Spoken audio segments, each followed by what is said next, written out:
Is it safe for me to say that you failed farming when you started? Yes, absolutely. Why did you choose layers instead of broilers? Layers, I think, you can make more money. This is something that can be debated. One of the easiest things farming that you can do is fish farming. So the reason why people are afraid of venturing into fish farming is because they think it's complicated. Lack of knowledge, absolutely. Absolutely, they think it's complicated, but it's not.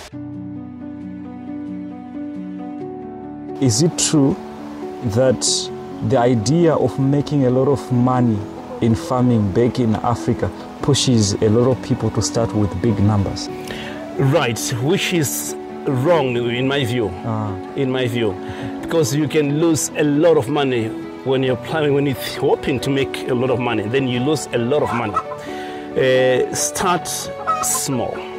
And there are so many people who give this same advice that I'm saying. It's very important for new farmers to start small. Okay. Why? Because you learn from those small numbers that you have. And then when the more you gain experience, then you can expand. That's what we did with these chickens here. Rabbit farming. You are a man who is not afraid to take a risk. You are doing a lot of projects at once. That's a lot. I always want to try whatever comes to my mind. I want to put it into practical. I want to put it into practical. Well, my life was, and it's still good. My life is good in Sweden. I can't complain. Why do you want to come back? Home is home. Home is home. I am tired. I've been there for over 27 years, 27 and above. So I'm really tired of being in the diaspora. I want to come back home and just relax and do things that I love. That is farming. That is farming. And when are you planning to come back? Well, quite soon, actually. Quite soon. Next year. Next year? Yeah. That's why I'm doing all these things that I'm doing. You've been running around. Exactly. I mean, of all the places you could have invested into, you chose the rural areas. Why? Well, that's the future. The rural area, that's the future of everyone, especially for us Africans. Wow. I feel like the rural areas, that's where we have space. That's where everything's happening. So, and I want to be part of that. Mkanya mixed farming, you do a lot on this farm. What exactly are you doing? Yeah, we do just a few things, 4 things that we focus on here. Chicken farming, exactly. What you can see here. Yes. And then we also do fish farming in a tank. We'll see, look at that as well. And then we do rabbit farming. And then we do vegetable farming.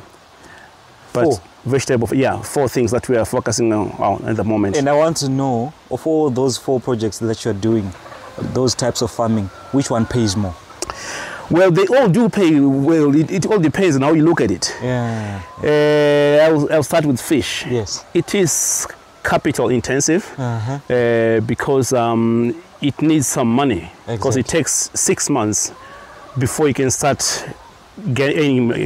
making some money. 6 months? 6 months from the day when you plant your fingerlings into the tank up to the time that you can harvest your fish. That's 6, sometimes 7 months, sometimes 8 months. For me, I mean, layers, there's something that I prefer. And they lay for 2 years. 2 years? 2 years, yeah. So that means if you're doing everything okay, taking good care of them, they can give you eggs for 2 years. You were telling me that you chose this style of how you keep them. Why did you choose this specific style? This deep litter system is like, I feel like they are a little bit more free. Okay. They are like walking around. They can run up and down. They can do different things with their friends. But when they're in like a battery cage system, I feel like, well, of course, it can also be debated, this.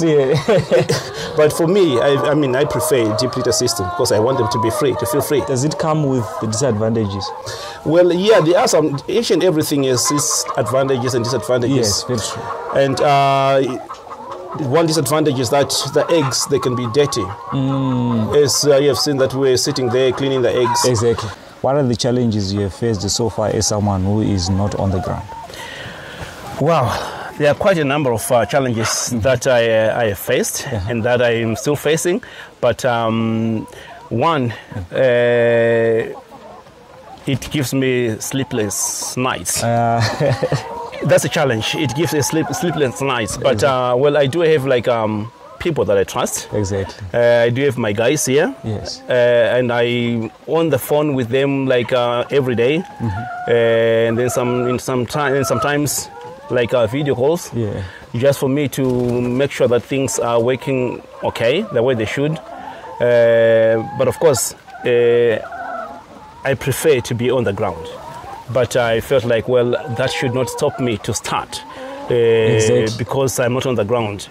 The only thing that you need is someone that you can trust, which is very difficult for most people. And it was also a problem for me. Yeah, exactly. It's only now that I've managed to identify someone who is trustworthy, someone that I can trust, someone who's like an eye for me in my absence. Did you start small when you were starting? Yeah, actually, when we started with the chickens, we started with like a point of lay because we did not have experience. So we bought our chicks when they were when they were about to lay, the point of lay. So we started small. We started with 300. That was small. That was small, yeah. How many chickens do you have right now? Right now we have 700. 700? 700. And these 700, they were bought by those first 300. Ah. Yes. And how many crates per week? Per week we make like between 105 to 108 crates per week. Ah. So which is not, we could make more, but we are not making more because, I mean, something, I will talk about that some other time. I know the reason why. I know the reason. You know the reason why. I know the reason why, yes. Which is good. It's something that when you can fix. Absolutely, absolutely. It's the breed. Or you have to deal with a reputable breeder. Exactly. So what is your plan to fix that? My plan is to only work with reputable breeders, the ones that can make a follow-up, the ones that can come and assist you on the ground. So these ones, they do not do that, and I'm not going to deal with that breeder. Okay. So that's also a piece of advice that I can give to other people, to your viewers, that always deal with good breeders. It seems like it's a challenge here in Zimbabwe to find a reputable breeder or someone whom you can trust really when you're starting a business. You might have the proper knowledge, but the people that you'll be dealing with might scam you. Exactly. It's hard to really pinpoint here that I'm being scammed. You'll find out later, and yet you have invested so much. Exactly. Someone would want to start this, what you're doing, and is it a lucrative business? It is a lucrative business, I would say. Any business can be lucrative depending on how you manage it, depending on how you deal with your things. So yeah, it is lucrative. You can make money. But the challenges that we have today is the feed, the price of the feed. What's happening in terms of the price of the feed? I've heard other people are saying, you know what, I want to do farming, but it's now to an extent that I am importing feed. And it's not supposed to reach that level. So how are you handling that situation? Right. Right now we are just buying like everyone else, but we do have a plan to. That's why we are building that the storeroom there, so that we can mix our own feed, just to reduce the cost of this the chicken feed, and that way we can make a little bit more money. Of course, we are making money, but you can make much more. Yeah, if you mix your own feed, if you have all the ingredients that you need. People look down upon farming. When you think of farming, what comes to mind? When I think of farming, I think of money. Money and future. That's future. Farming is future. Everyone that you see here in the rurals, in town, They need food. Exactly. They need food. And that's where we farmers come in. Because without farmers, Yes. nothing will function. No one will survive. Yeah, So that's true. the future. That's We can never go wrong with farming. The reason why I asked the question, people regard farming as a poor man's job. Here in Africa, there is that negative basic mentality towards agriculture, towards farming. People regard farming as very intensive. It needs a lot of work. Right, But right. you are actually saying, I'm coming back from Absolutely. diaspora. Right. It right, means right. there is that exposure. Right. What have you noticed that others are not seeing? Right, you see, we have mentioned something which is very important. We used to think the same way as well when we were kids, when we grew up, that farming is just for poor people. Exactly. Because of the way things were done. Now you can mechanize. We can mechanize. We can make it very attractive. We can use machines. We can use different things it's quite easy to farm nowadays. Making farming look attractive. Exactly. I like that. Exactly. So you guys who stay in the diaspora, I've heard other people who say that when they're coming back, they don't announce that I'm coming back. They just arrive. Absolutely, that's exactly what I do. That's exactly what I do. Why? Because the reason is because people sometimes when you tell them in advance that I'm coming, they can create a fake picture, a fake picture that when you get there you'll be impressed by everything. So I do not announce. I do not tell anyone that I'm coming. I just show up. I've been doing this for years and years and years, and over 10, 15 years, I don't tell people that I'm coming. I just come. I want to talk about layers, the chickens that you're doing right now. Right. Other people avoid that type of farming because they think that it's overcrowded. The market is overcrowded. And they tell themselves that I'm not going to do it. What do you think about that? Well, that's not true. That's not true. Yeah, I can honestly say that right now, as we speak, we do have quite a number of people who pay for their eggs in advance. Really? Yeah, before they get their eggs, they come and give us their money before they get their eggs, because the eggs are on demand. So the market is so huge. And whoever is saying that I cannot do this because it's too crowded, they are lying to themselves. They are lying to themselves. Means the market, honestly, the market is big. And I want to talk about people who say that there is no land. The reason why I want to talk about it, every farmer that I've met so far who is successful, who are big farmers, almost all of them, they are renting land. Right. And they'll be telling me, period, it's much, much cheaper for you to rent land than to own land. So, in your case, what do you think about people who complain in such a manner of saying that there is no land? Well, if we take, I can talk about myself. I do not have a big land here. I just have this small space that we have. That's where, on this small space, that's where we doing all our farming. And you can also, if you want to go big, or if you feel like I do not have land and I want to do this, you can always talk to other people who are not utilizing their space, their land. There are quite a number of people out there. They have space, but they're not utilizing it. One, maybe they do not have the resources to do anything about it. Yes. And then maybe they just don't feel like doing anything about it. So talk to people. You can always get space for free. I want to talk about your life in the diaspora, especially in Sweden. Is there a time that you are reminded that home is home, and because of how people look at you in terms of color, do you experience that in Sweden? Absolutely. You are reminded every day that you drive to work, or that you walk to work, or that you cycle to work. You are reminded at your working place In most cases, like in my case, at my working place, I'm the only black person there. There are some other foreigners, but they're like from Syria, Yes. and then like Iran, Iraq. So I mean, I'm the only black person there. So I'm reminded every day. So coming home and being home, it gives me comfort. It makes me happy. No one judges me. No one suspects me of anything, you know. So yeah. That's my experience in Sweden. But well, of course, I am doing well in Sweden. I'm not like not doing well. I'm doing well in Sweden.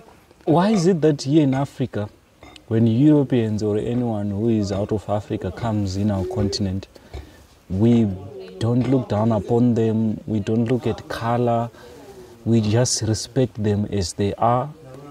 I mean, why? Why Africans are so nice? Is it because of Ubuntu, how we were raised? Absolutely, it's in our DNA. We are always nice. We always respect people to the extent of respecting them more than we respect ourselves, which can also be disturbing sometimes. Yes, yeah, exactly. Yeah, very disturbing. Very disturbing sometimes. Yeah. I think we should respect ourselves more than we respect other people, or just equally fair.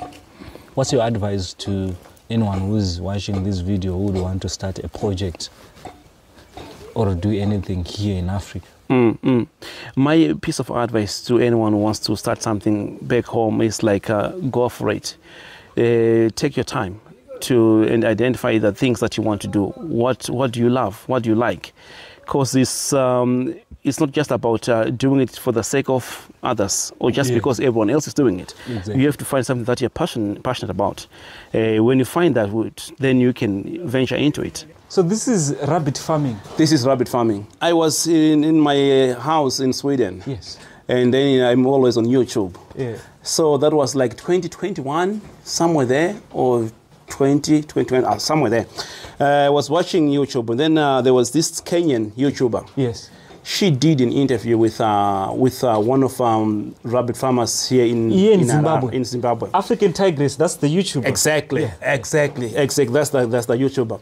And then that interview touched me. So soon after that, I watched that one on YouTube. Yes. I contacted the guy, the rabbit farmer. Yes. And then we've been in touch. So we kept on communicating. So in 2022, when I came here, so I went to purchase my rabbits from him. These are pure New Zealand white breeds. So I purchased my cage from him and 12 rabbits. If you compare this rabbit farming with broilers, yes, it's more expensive to raise broilers than to raise these rabbits. Are you sure? Yeah. If you take a look at the amount of feed that the food they eat, yes, these ones they only need 3 months, then you can sell. 3 months? Yeah, 3 months, then you can sell them. And then of course broilers, that's a month, yes, maybe 6 weeks, yes, 5-6 weeks. But then the amount of feed that you give them. Yeah. So these ones, as you can see, we have hay, and then we feed them with pellets as well. But they're quite cheap to farm. And you're harvesting the urine also? We harvest the urine, and then you can sell the urine if you have some buyers. Yes. We are not selling it yet. We are just using it for ourselves. Okay. To grow organic vegetables and organic things. Yeah, we use the urine for that. If rabbit farming can pay that well, why is it that a lot of people are not doing it? Is it out of ignorance? It is out of ignorance. I did not know about that. I think that Kenyan YouTuber, yes, because of the interview that she did with our Zimbabwean, and the guy was a rabbit farmer. Yes. That's what opened my eyes. I did not know about that you can farm rabbits and then you can make money from rabbits. I did not know that. And they are on demand. And now I know they are on demand. There are so many restaurants. We cannot sustain them. If you go and approach a restaurant, then they say, yes, we want rabbit meat. Can you supply us with maybe 50 every week or 100 every week? You can't. So many people cannot do that. You see, so the market is quite huge. We need more players to join so that we can be strong together. That's interesting. We need more players. Absolutely. You know what? These projects, when I'm interviewing farmers, when I make a video, people who are commenting in the comment section, they'll be saying, no, the market is overflooded. There is no market for this. But the person who is doing the project can show you that this is proper. You can make money from this, and you can't meet the demand. Exactly. Why is it that people are so ignorant to a level of thinking that farming doesn't pay? They need to be educated on that. This is something that anyone can do. But my piece of advice, for those ones who want to do rabbit farming for business, is to also focus on the pure breeds. The pure breeds. Yes. Why? Yes. Because they can reach the target. They can within 3 months they can be around 2 kgs or 2 point something. So that's the target that we need to meet when you're selling your rabbits at 3 months. Okay. So if you're dealing with the ones that are not like a pure breeds, it can be very hard for them to reach that target. For them to come to 2 kgs, it can take maybe 6-7 months. So with these ones, with the pure breeds, it doesn't take long for them to reach that. You're focusing on one breed, New Zealand White. Yes. Why?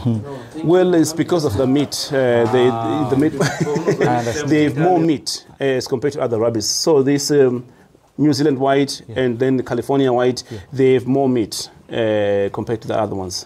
Okay. So that's why I focus on these ones. And they are also like on demand as well. It's easy to sell, and then they grow fast.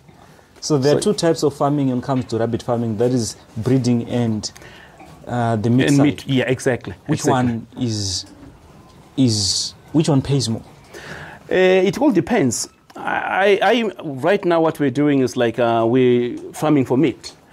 So I would say farming for meat, it pays more. But of course, for the breeders, they can sell like one rabbit for $40 or $50 or even more. So, but then they do not sell like very often.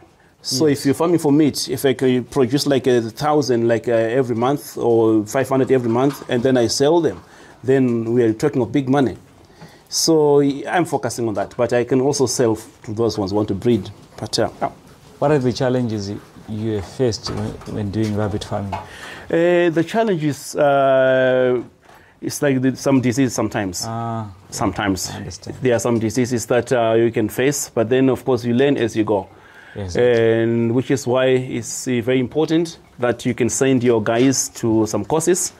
And like I've done here, with the guy who takes care of these rabbits went to some courses to learn how to take care of these things, the diseases that can attack these things, and how to deal with them, and how to feed them, just everything about the rabbits. There's a lot of money in rabbits. People may think that we are making a lot of money right now. Yes. We are not making a lot of money right now. Why? Because we want to build our head. We're trying to have as many doors as possible.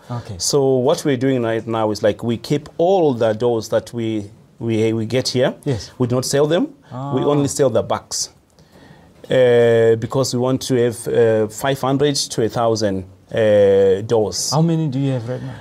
Right now we have 100 and something, Rico? 130 the doors. The ones that can give birth. Yes, that's what we have right now. So we want to have like 500 to 1,000. So when we reach that number, then that's when we can start making money. But right now we just sell, of course, the bucks, so that we can take care of like our other things that we need to, like the feed for the rest of the head. So it takes time to start making money in farming. Absolutely. It's not like a get-rich-quick thing, no, like what most people may think. No, it takes time. You need to have patience. And of course, like I said before, you also need to start small. And then you grow gradually. And then you learn from those like small numbers that we have. What exactly happened to you when you started farming, where we can pinpoint that, I failed here, and the reason was this and that? Yeah, I can talk about the fish that we failed badly. It was because of the power. We did not have enough power. Okay. As you can see, we do use like solar to power our pumps for our water, for the water for our fish. That time we did not. Something went wrong with our pipes. Okay. And then the fish could not get enough oxygen, and then they died. And we did not have a backup system. So that was also part of learning. Well, I thought, well, I had like the battery which is working, I had my solar panels, I had the pumps, everything is working fine. And I was like, now I'm going to make money. But then I was wrong. So now I've learned that, well, you need to have a backup system, always. So now the backup system that we use is a generator. So if something happens with the solar system, we have to connect the generator. And we always have diesel. Yes. We always have our generator. We always check that it's working. You're always prepared. Always prepared.